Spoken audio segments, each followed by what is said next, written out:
What's up everybody, it's Joe here with Joseph Blake Photography, and in today's video we're going to be talking about a rumored Mark III from Canon in the full frame line. That's the R6 Mark III. Makes perfect sense.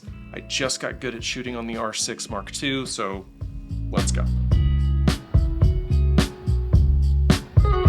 Real quick before we jump into the info that we have on the R6 Mark III, I'm Joe. This is my channel, Joseph Blake Photography, where we talk about tech and gear and content and creation and everything that we do to create cool stuff on the internet or elsewhere, and the equipment that we use to do it, and the technology in the market and where it is headed. If you're interested in stuff like that, I'd love you to hit subscribe. Wait till the end of the video and hit like if you think that it's worth it. And of course, you can find me on all the social platforms, links down below. We'll talk more about that at the end of the video. Let's get into the rumored specifications that we have for the R6 Mark III. So Canon seems to be on a bit of a tear here, right? We got the R1 announced, at least. We got the R5 Mark II. Not long ago, we got the R6 Mark II. We've got the R3. They're telling us that the R3 line will continue and that we're gonna get an R3 Mark II. And now we're seeing rumors of an R6 Mark II that will be potentially announced at the end of this year and available early next year in 2025. Now you might say, or I might say, this seems very fast. How quickly can they turn over a new camera? And as someone who has an R6 Mark II, I would say that. I'm with you, we're saying that together. But this makes sense. They did the R6 Mark II 2 years after the R6 was released, which was released around the same time as the R5. The R5 now has a Mark II, and traditionally the R5 or the 5 series goes through a slower revision cycle than the 6 line. If you recall, Canon's numbering is backwards, so the 1 is at the top, then the 3, then the 5, then the 6. And then normally when you get into 7, 8, 9, 10, that's when you're talking about your top end APS-Cs. Then you get your R50s and your R100s, and that's when you're talking about your entry level Canon APS-C cameras, the Rebel cameras, if you recall back from the day. So the R6 Mark II brought additional resolution to the sensor, right? It went from a 20 megapixel sensor that it borrowed from the 1DX Mark III to a 24 megapixel sensor that everyone kind of thought might be related to the R3's sensor, but isn't. It's just 24 megapixels. It was a brand new sensor. And Canon does this, right? They repurpose sensors with some tweaks, right? The Canon R, the first mirrorless that Canon came out with, was honestly just a 5D Mark IV sensor slapped in there. But they've been slowly but surely iterating on these lenses, and they do add additional features both through the sensor and through the processing of these cameras as they develop and release new versions. So if we're looking at an R6 Mark II versus the previous version, right, we got the resolution bump. We went from dual pixel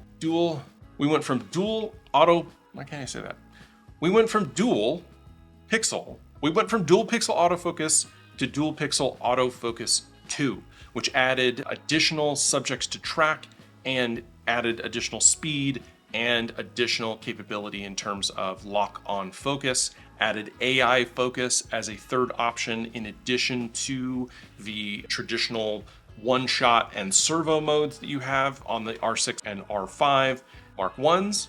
It added Canon's webcam capability. It added a significant improved battery performance, reduced the overheating potential for that camera, eliminated the 1.07 crop that we had on 4K footage over 24p. So there are a lot of little things that the R6 Mark II did to the R6. And speed was another one. 12 frames per second mechanical and 20 frames per second electronic, up to 40 frames per second electronic, which we are now just seeing in the R1. And the R5 Mark II still at 30 frames electronic. I'm not sure what that's about. The R6 brought a burst mode, a raw burst mode, and a pre-shooting option for that. Lots and lots of really cool stuff on the R6 Mark II. My favorite part was the fact that we actually got the ability to record our custom modes for both photo and video into our C1, C2, and C3 modes. That wasn't something that you could do separately for audio or for video and photo in the previous version in the R6 Mark I. My microphone just is trying to eat me. So what is the information that we have on the Mark III, and does this line up with the kind of advancements that we would traditionally see from the next iteration in a camera? And if you think about the R5 Mark II is a phenomenal camera, but it is not, I would say, the same level of improvement from the R to the R5. The R5 to the R5 Mark II, there's a lot there for sure, but it definitely is not revolutionary. Somewhere between revolutionary and evolutionary. So an R6 Mark III, it looks like, would be coming with also a 24 megapixel sensor, but in this case, actually borrowing the sensor from the R3, which makes sense because considering the fact that the R5 Mark II and the R1 are now out and where they are positioned for price and features, I don't think the R3 is going to sell at all. I don't think you should not buy it. Do not buy the R3. But if they put the R3 sensor in this little smaller body in the R6, that would be very interesting. So we're talking about a BSI, backside illuminated, fully stacked sensor with a significantly faster readout speed. And that means two things. Number one, obviously faster shot. You can shoot faster, more shooting, more pictures. More importantly, if you're shooting fast moving subjects, then when you start to really ramp up the frame rate, you are going to be able to capture those subjects in movement without a significant amount of drag or rolling shutter across the image. That's huge. That's super important. So if you're filming sports or really anything that goes fast, and you need things that go fast to freeze and not look like they've been smeared across the sensor, which is basically what happens when the readout is slow, then the R3's sensor would do a phenomenal job for that, considering the fact that it was built for sports and wildlife photography. You also get improvements in dynamic range if you add that sensor. Better low light performance, right? There's a lot of things that come with that sensor.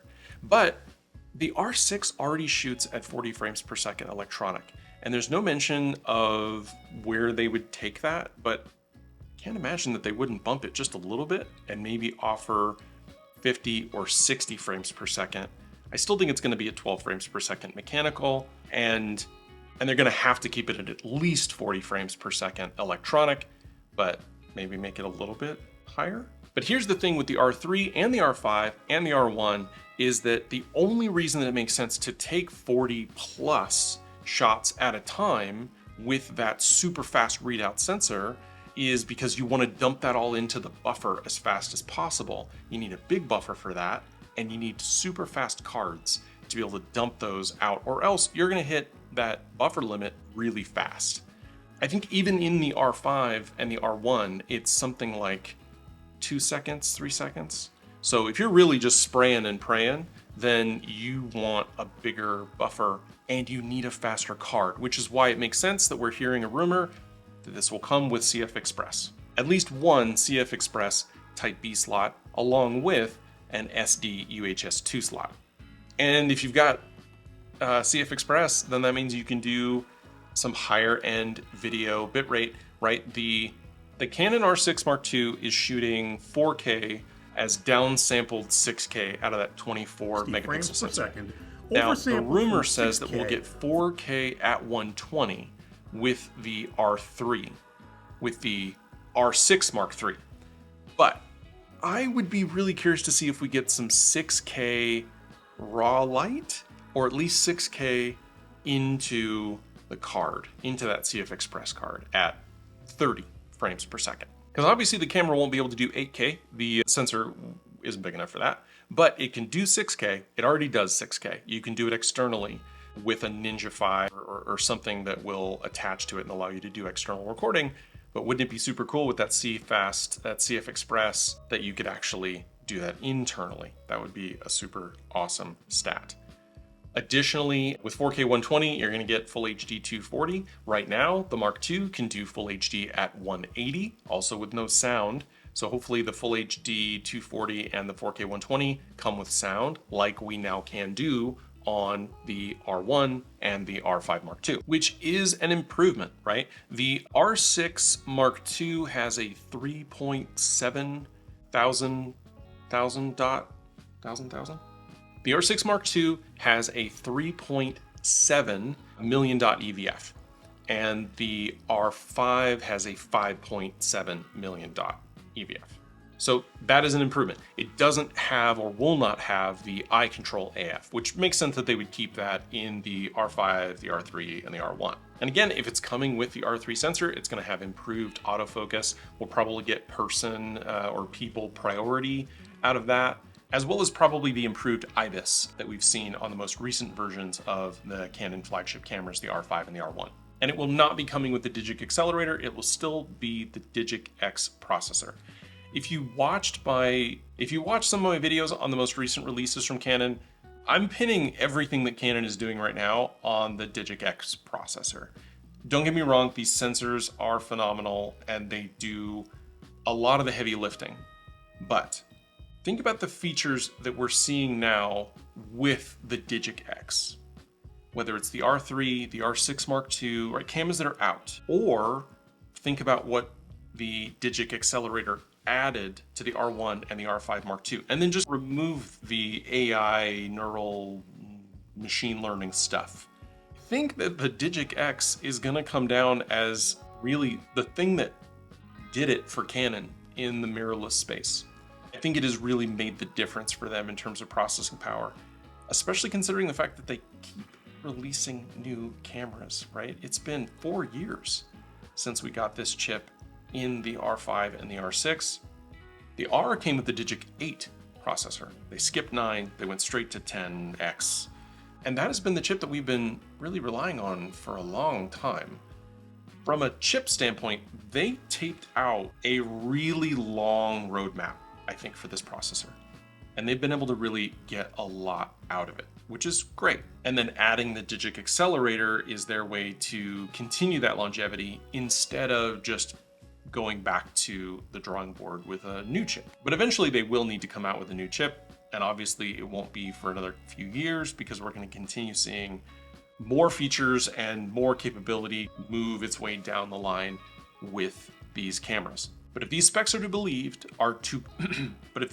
be believed, then this might be the top of what's capable in the Digic X. But this particular market segment, the $2,500-ish segment, is pretty crowded, and Canon definitely needs to bring their A game to compete, which is why the 2-year product cycle is a good idea and it makes sense. But the word is that this camera is ready to go, so we'll probably get it whenever they want to get it launched. If they see a dip in sales, which they have seen already this year, if they see a dip in sales that they want to react to and they want to get this camera out on the market before, say, the holiday season, they could do that. Or they could wait, as the rumor says, until the end of the year, release it, and then have it available at the beginning of next year. No idea on pricing. The rumor mill seems to indicate that somewhere above the $2,500 mark, maybe closer to $3,000, would make sense. Personally, I would much prefer if they left it at the $2,499 mark, considering what Nikon and Sony are doing in that same kind of area, price-wise. But let me know down in the comments if this camera would potentially be, or the information, the news about this camera, would be something that would have you hold off on getting an R6 Mark II, maybe getting a discounted R5, maybe looking at the R7 or the R8 as a second cam. Like, what does this do for you in terms of your buying choices over the next 6 months as a content creator, as a photographer, as a videographer, or just as an enthusiast or a consumer? What does this do for you? What is this information? How does this impact you? What is this going to do to your choices down the road? But that's all I've got for you today. Go ahead and comment down below if you got any questions or comments that you want to add. And if this is the kind of video that you like and you thought that this was a good video, I would appreciate it if you hit the like button. It's a free and easy way for you to help out the channel and to let the YouTube algorithm know that I am doing the right kind of content. And if you want to see more of me and this type of content, go ahead and hit subscribe. And if you want to be alerted when I make new videos, go ahead and hit the bell. Quick note, for my subscribers, the number of views that I get from my subscribers as a percentage of my total views has actually gone up considerably. So that means that my subscribers, almost 4 times as much this year than in previous years, are watching more of my content. Not only that, but a majority of my subscribers who are watching these videos have the bell on. So thank you, thank you. If you're a subscriber and you've got the bell on, I really appreciate it. If you're not a subscriber, go ahead and subscribe and turn the bell on. Also, just so you know, I have turned on the membership option for the channel.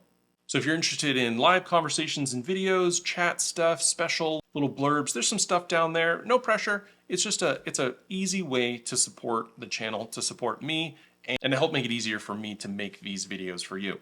Also, another way that you can support the channel is to either use the affiliate links down below, which is a list of my gear and the things that I use every day, or to use some of the shopping links that you see here on YouTube. That gives me a bit of a commission, and again, just makes it a little bit easier for me to make these videos. And as always, free and easy way, down below, all of my social media links for Instagram, Facebook, TikTok, Threads, LinkedIn, Tumblr.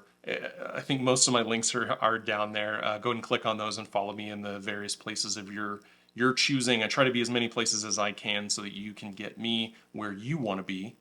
And check out my website. There's not really a whole lot there right now. I'm going to be resurfacing my blog pretty soon. So if that's something that you're interested in, please let me know and go ahead and head over there. And again, thank you to everyone for watching, and I will see you in the next one.